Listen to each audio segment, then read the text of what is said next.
What is gravity? You have no idea. Okay, next question. What is gravity? You have no idea. Okay, next question.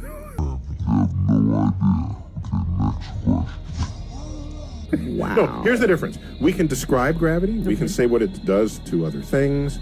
We can measure it, predict with it. But when you start asking, like, what it is, I don't know. The flat Earth model, all of the heavenly bodies are orbiting the magnetic center of the known universe, which is fixed at our North Pole, the magnetic center. Since we live on a flat Earth, a compass needle will always be attracted to the center of the world, not the top of the globe. This attraction to the center is apparent even when in the southern hemisphere. So the heavenly celestial bodies are orbiting us, and we're stationary. This means there's some type of force causing these bodies to be weightless and orbit us.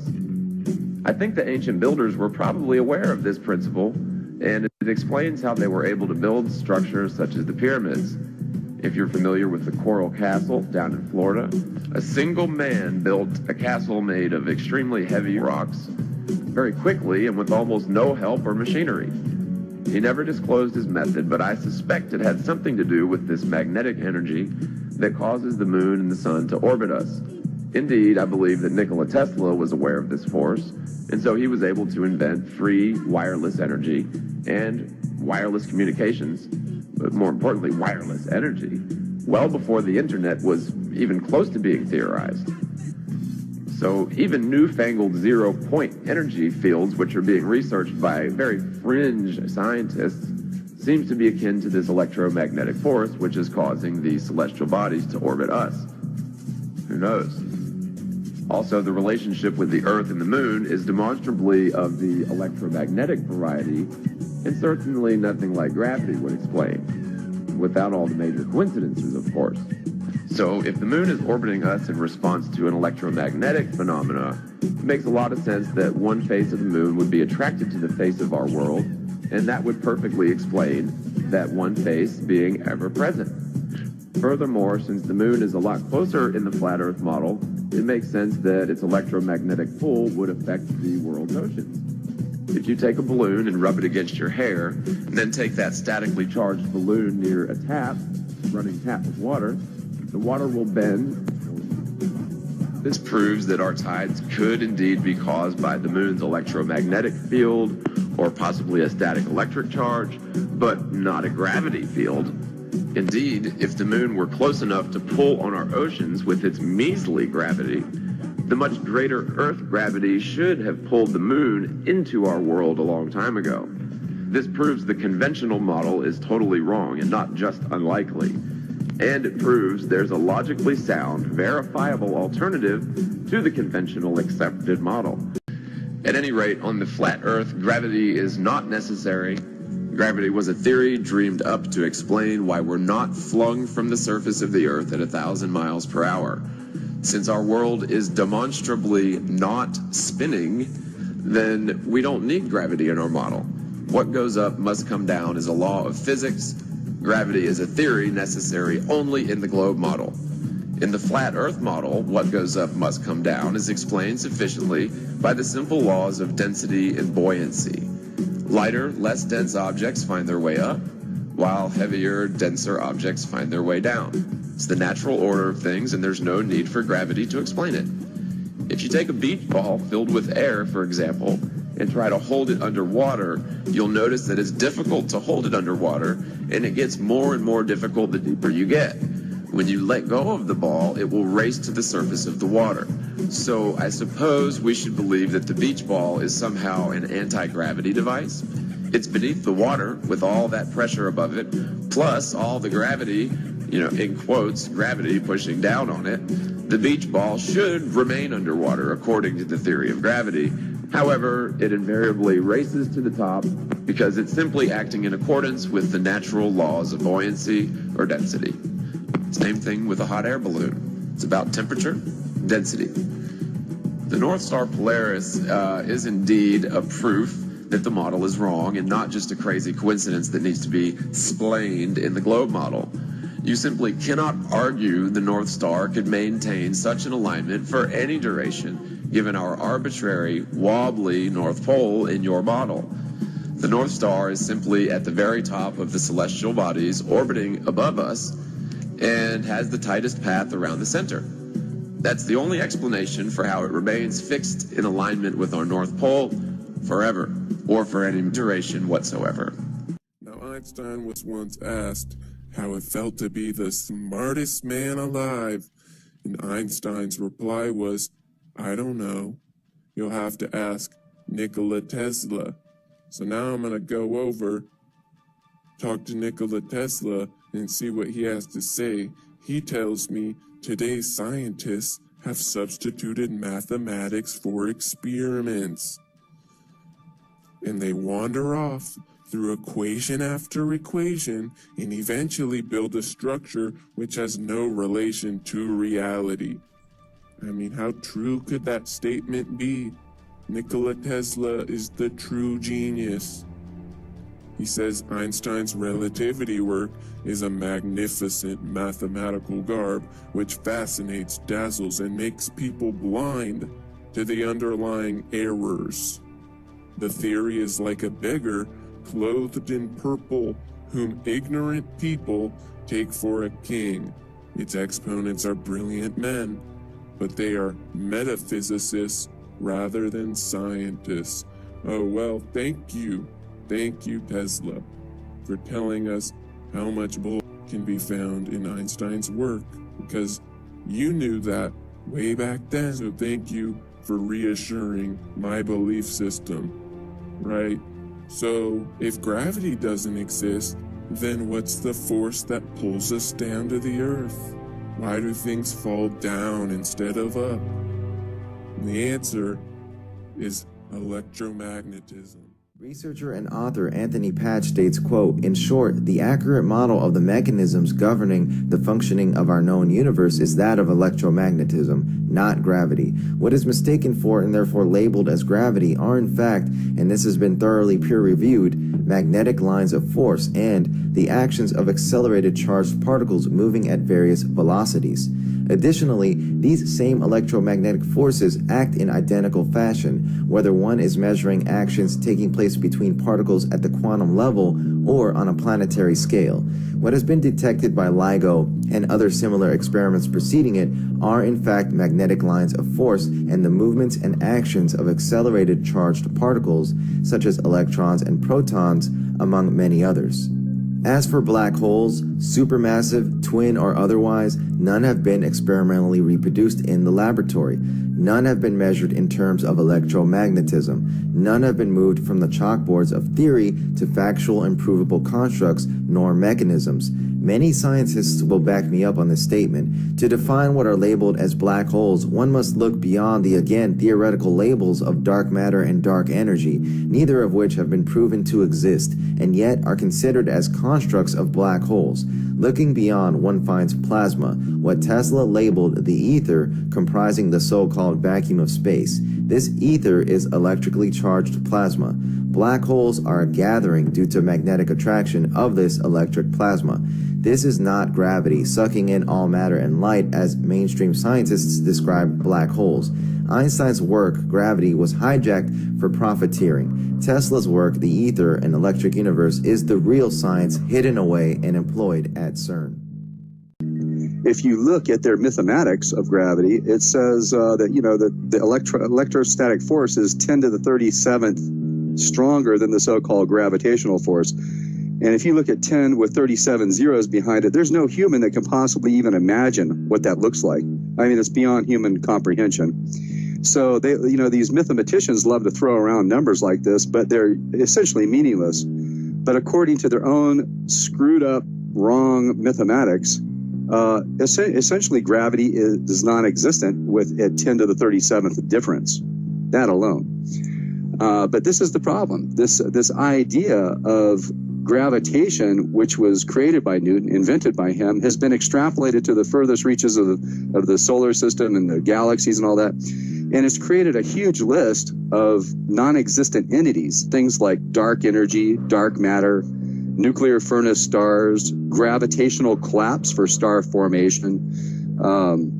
I could go on and on. There's dozens of theories based on this false concept of gravity. Black holes. Yes, exactly. I forgot that one. I mean, all these things don't even exist, yet they're part of the mathematics created by Newton and extrapolated to the furthest reaches of the universe. So, I mean, this is the biggest problem with academic science, is that it removed the creator from creation. How can you have a creation without a creator? There is universal mind behind all of this, and that is the impetus for all of it. Like most of their big projects, these huge megalithic projects are designed to be dead ends. They'll go nowhere. Nothing will ever come out of CERN. There's no such thing as a Higgs boson particle. This is all just 100% bull. Einstein was an idiot. He was wrong about everything. If anybody believes Einstein is correct, they need to watch Einstein's Idiots on YouTube, the entire series by Bill Gates. Then I would read his website, youstupidrelativist.com.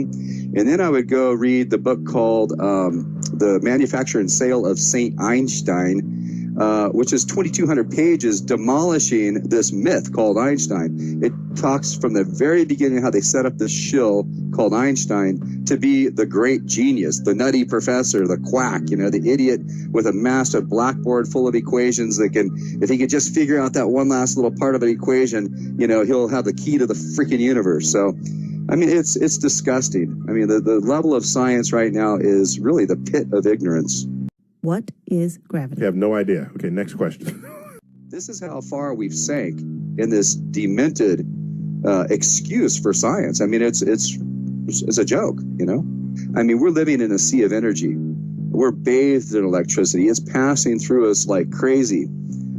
He was able to, in Colorado Springs, he was able to develop this means of creating this resonant electrical lines of force, which you would be able to tap into with your home or your car or whatever. You'd be able to power it wirelessly. And so he wanted, Morgan and these other guys that he was working with at the time to, bring this technology to humanity and give everybody free energy. But that was not allowed. I mean, they were too heavily invested in railroads and oil and coal and timber and all sorts of other stuff that they could burn up and blow up and stuff.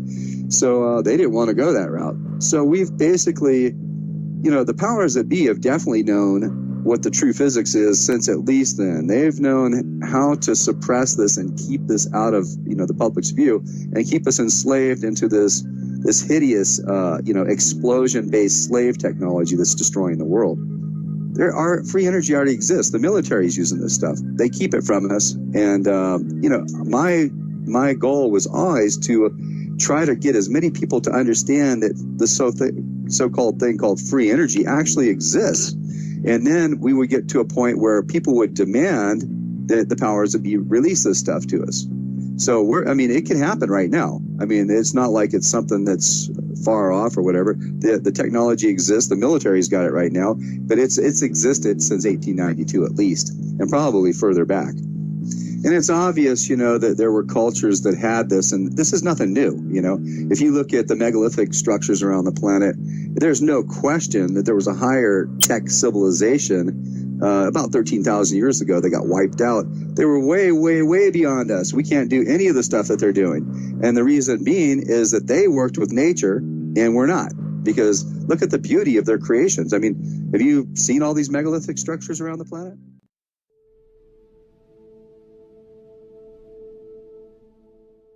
Now, instead of looking this as a circle, just think it as an infinite point of without spatial volume. And if we look at it this way, we're more easily able to understand it. We think of this as an indivisible line that actually has no extension. We're talking about unmanifest inertia, or what quantum mechanics and general relativity and their insanity have called dark matter or quantum fluid, which is just nothing other than a euphemism for what Tesla, Heaviside, Steinmetz, Faraday, and all the greats of electrical theory that gave us 100 of our current electrical grid and system. Einstein gave us nothing of that. Nothing, okay? He invented nothing, he discovered nothing, and his quote-unquote theory of relativity is mostly stolen from Henry Poincaré. Now, as you've seen underneath the ferrocell, a magnet, doesn't matter what shape it is, looks exactly like this. It looks like a torus. Let me show it to you in a slightly uncompressed fashion. There you go. You actually see a torus, a toroid,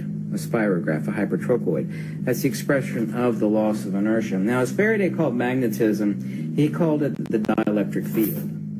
But what does that mean specifically? It means that the necessitated loss of inertia, i.e. the ether, must be expressed as the creation of space, and of course the posterior attribute of the creation of space is a measure of movements of magnitude, which we call time, but of course time does not exist.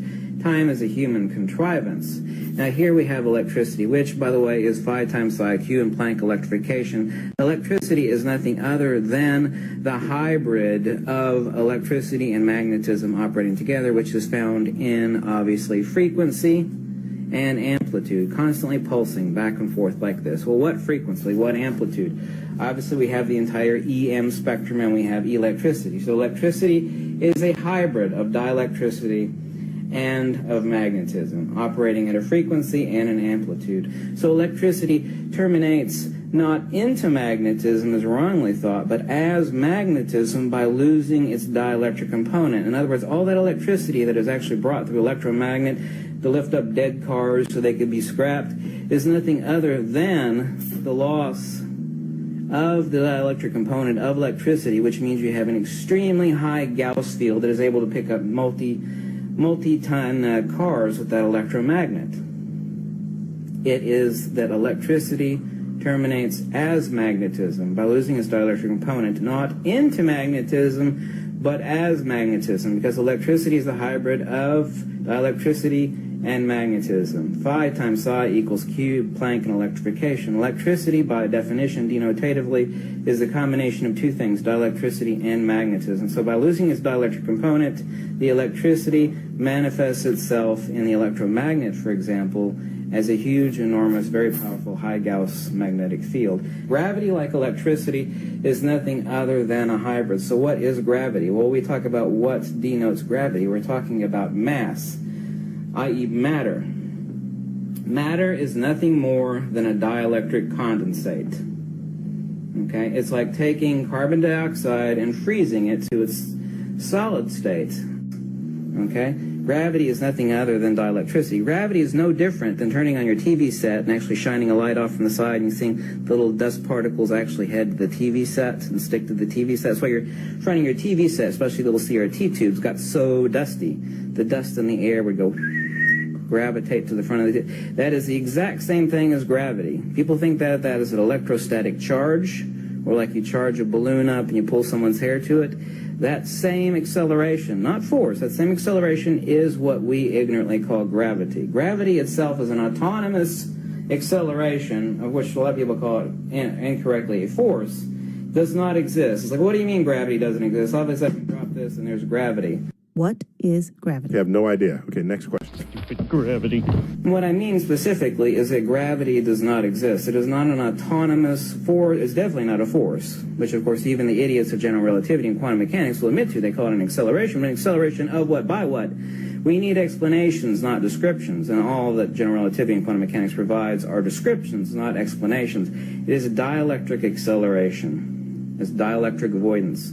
Okay, it is the loss of force in motion. 100% of the visible universe is magnetism. Okay, the entire atomic structure of an atom in picometers, as it measured in picometers, is due to magnetism. So dielectricity, electrostatics, electricity, magnetism, and quote-unquote gravity are one thing only. It's our only pathetic human understanding of the nature of the universe that we think these are four separate things. Really, they're just one thing. Uncovering the missing secrets of magnetism. Here we have a standard CRT tube with a grid with a spiral projected onto it, which is being taken off of an old camcorder that's pointing at a wall with a grid on it with you can see, a clockwise spiral. So I have this camera, old camera, hooked into an old television set, taking a look at a clockwise spiral. Now let's take an enormous 2-inch by 1-inch N45 neodymium iron boron magnet, and let's show you centripetal and centrifugal vortex movements as we approach the CRT tube. Here we go with a magnet. Now, let's discuss this in a second, but first, let's look at what's at the center here. Can you see what's at the center? You see those scintillating hairs that are moving off in a clockwise direction? Okay, now let's flip the magnet the other direction, and let's see what sort of spot we get on our CRT tube this way. Oh, surprise, surprise, look. We're getting counterclockwise movement. I don't know if you can see that very clearly. There we go. Take a look at that. Now, how do I know which polarity I have pointed here? Well, let's zoom out and take a look at our magnet. Now we have, of course, a clockwise pattern projected from the camera, from the camcorder to the television set. So let's see what this side of the magnet does to a clockwise spiral on the CRT. It moves it in the same direction. And look at the edge definition of where the black void is, because the black void is being caused by the centrifugal magnetic velocity.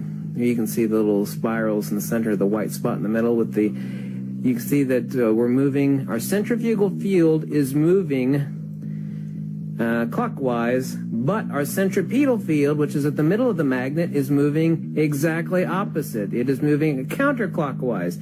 And we'll do a lot more CRT demonstrations showing quote-unquote repulsion and quote-unquote attraction of magnets against the CRT tube, which is emitting dielectric lines of force that are contacting the phosphorus on the inside of the tube. That is why the magnet is such a great demonstrator against the CRT tube. And this is the first example you've ever seen of someone proving beyond any shadow of a doubt using a CRT tube that the centrifugal on a magnet, meaning the outside rim edge of the magnet, is moving absolutely opposite to the center of the magnet, the centripetal returning. And I used it using a geometric projection from the camcorder off of a grid paper on the wall. Now let's actually turn these magnets end on. Oh my God, look at that. It looks like a single magnet, but this is actually two. In other words, when you look at either pole like that, you'll look exactly the same thing underneath the ferrocell as it does with one magnet. Oh, how shocking. That would be a proof of a Platonic incommensurability. But this is the exact same thing they report in their own video is seeing. You actually see a vortex of binary objects rotating around a point, a null point of maximum acceleration and inertia. Is this any proof of Einstein's gravity waves? No, it's simplex electromagnetic theory. It's very, very simplex electromagnetic theory. This doesn't prove Einstein at all. It actually, all it does is it reinforces Tesla, reinforces James Clerk Maxwell. You see, Einstein didn't invent a damn thing. And what little ideas he did have, he stole from Henri Poincaré and others. There's actually many books out there about that. This is just classical electromagnetic field theory that explains the observations of Tesla and Maxwell. I mean, these idiots spent millions and millions of dollars, and they want millions of more funding, which is why they made a huge press announcement. Because they want more money for more funding, because that will, you know, pad their jobs for the next 20 years. And they're going to be looking for something that has already been explained 80 years ago by classical electromagnetic theory. Well, my God, let's reinvent the wheel and ask for a bunch of money for it. So today's huge scientific announcement was nothing other than a pile of crap by a bunch of brainless scientists with more money and more gear than brains, looking for plenty of funding to keep their asses in work. Oh my God, what a timeless story of stupidity and ignorance and deception.